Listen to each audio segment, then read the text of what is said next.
Raza Rumi joins us now live from Islamabad. He's the editor of the Pakistani newspaper, The Friday Times. First of all, what do you make of the timing of this arrest? Is it simply coincidence that it happens as Kadri manages to emerge with crowds of protesters demanding the government be dissolved? Yes, I think the timing is rather intriguing. Although these are two separate events, the Long March had been announced for the last few weeks, and the Supreme Court case has been ongoing for many months actually.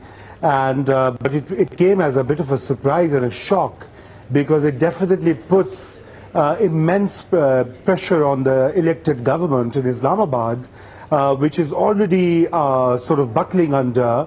And we have entered into a rather uncertain phase, which is not very good for Pakistan, given its political instability and the threat of terrorism in the country. Absolutely. I mean, one wonders now how the PPP is going to go forward towards elections if the Prime Minister's not there to lead them.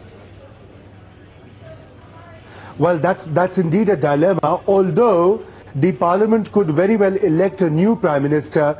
Also, it should be remembered that the Prime Minister has been, his arrest orders have been issued, which does not automatically disqualify him to be the Prime Minister, because he could be, technically speaking, he could be in jail and still be the PM, though that would be morally very difficult for the government to pull through. So for the PPP, the best option perhaps would be to call an early election. They're due anyway in a couple of months. And, end this uncertainty and set up an interim government which has the confidence of all political stakeholders. There's a lot of suspicion, isn't there, that the military is trying to take over this election process. Do you believe there's any appetite amongst the military for this? I don't think there is any appetite in the military for direct rule, given that it is mired on the Western Front, it is fighting the militants. But surely there have been questions raised about the Long March and the moderate cleric Qadri's agenda, which is actually very much in line with the historical military agenda of cleaning up before elections.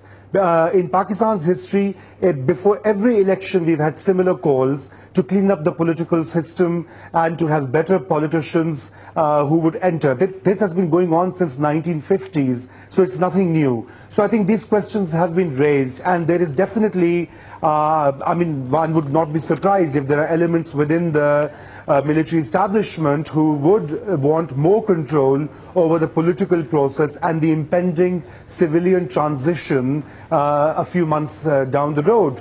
But this uncertainty has also opened up a bigger question mark, whether there would be elections, if at all, in Pakistan. And so the jury is really out on that.